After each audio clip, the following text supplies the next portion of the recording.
thầy cho mình cùng tiếp tục với những cái câu về điện xoay chiều được cho bạn nhỉ. Thì câu đầu tiên trong phần điện xoay chiều này là cái câu số 34. Câu số 34 nó nói như thế này: mắc vào điện áp điện xoay chiều giá trị 2 đầu x không phân nhánh thì ta thấy dòng điện trễ phá hơn pi đến 4 so với điện áp. Mắc vào điện áp xoay chiều bằng bằng y thì dòng điện lại sớm phá hơn pi đến 4 so với điện áp. Công suất tỏa nhiệt trong hai trường hợp thì bằng nhau, bằng P1 bằng P2 bằng 150W. Nếu mắc nối tiếp XY rồi lại đặt dòng điện xoay chiều, nguồn điện dòng điện xoay chiều như trên, thì người ta hỏi là công suất tỏa nhiệt trên đó bằng bao nhiêu. Bây giờ thầy sẽ tóm tắt đèn chính nhá. Câu số 34 người ta bảo là đây là vạch x, là vạch x, đây là vạch x cho các em, vạch x, và người ta cũng đặt UAB vào đây, ngồi vào đây, đây là vạch y, người ta đặt UAB vào đây. Bây giờ đối với cái trường hợp vạch x này, UAB của đặt ở đây.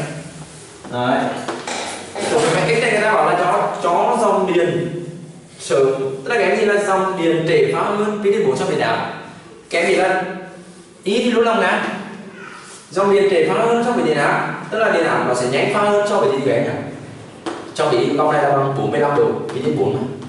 Vậy chỗ này là R, chỗ này thầy chiều sang đây thì nó có thể là ZL trừ ZC. Vậy chỗ này thầy suy ra là gì? Đây là ZL1 trừ ZC1, bởi vì bên này là thầy đánh vạch 2, bên này thầy đánh vạch 1, đây là R. Vậy thầy có là ZL1 trừ ZC1 thì bằng R1, đây là R1, đây các em nhỉ.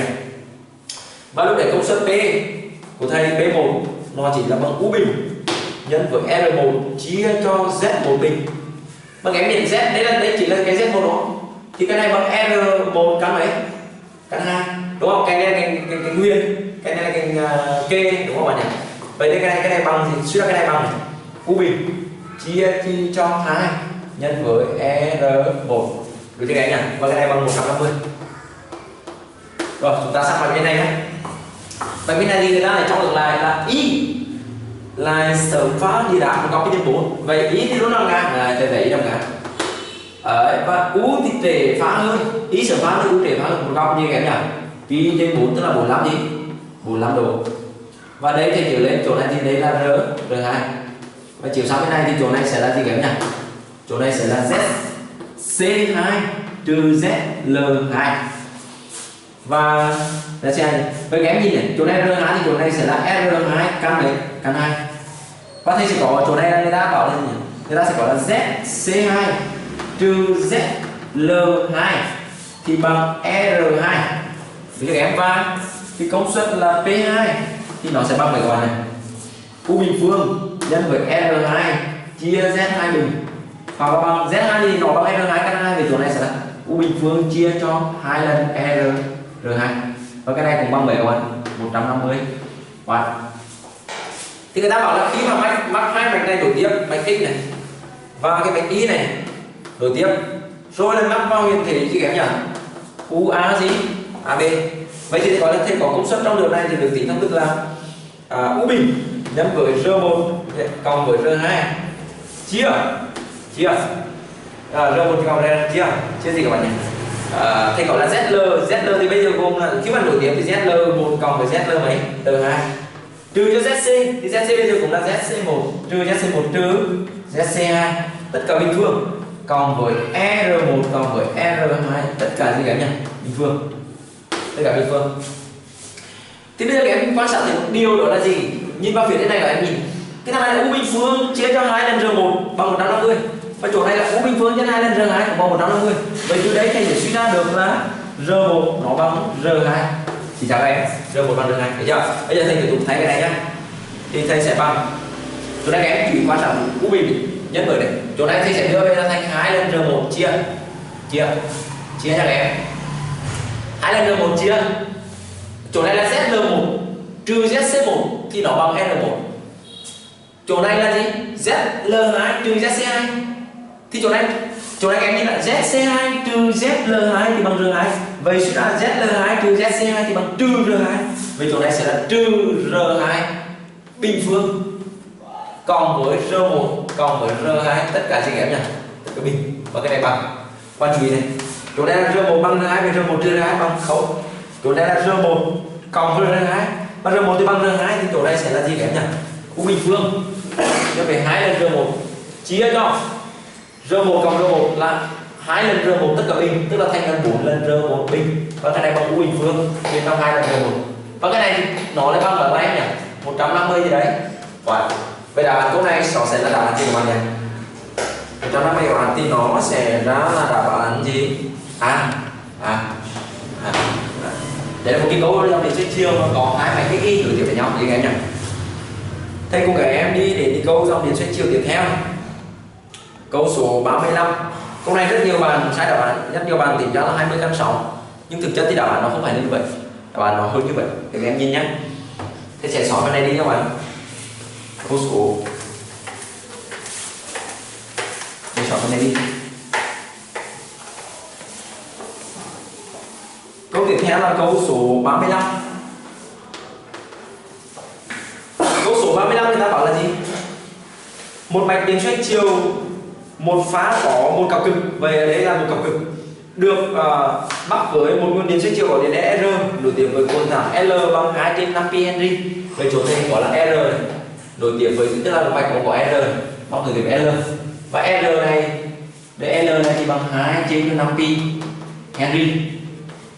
Người ta bảo là khi tốc độ quay của rotor là khi tốc độ quay thằng này là N1 bằng 1.500 vòng trên phút, thì chỗ này là 1.500 vòng trên phút thì các em sẽ đổi về là vòng trên giây, và cái này nó sẽ là bằng 1.500 chia cho 60, và cái này 1.500 chia 60 thì nó sẽ ra là 25 vòng trên giây. Vậy suy ra là F1 của anh nó sẽ bằng mấy các bạn nhỉ? F1 là bằng N1 nhân với P là bằng 25 Hz. F1 bằng 25 Hz, từ đây suy ra omega 1 của anh nó sẽ bằng 50 pi.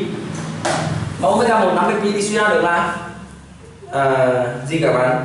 ZL1 nó sẽ bằng L1 nhân omega 1, và cái này sẽ ra được là 50 pi là bằng 20 các bạn nhé, 20 ohm.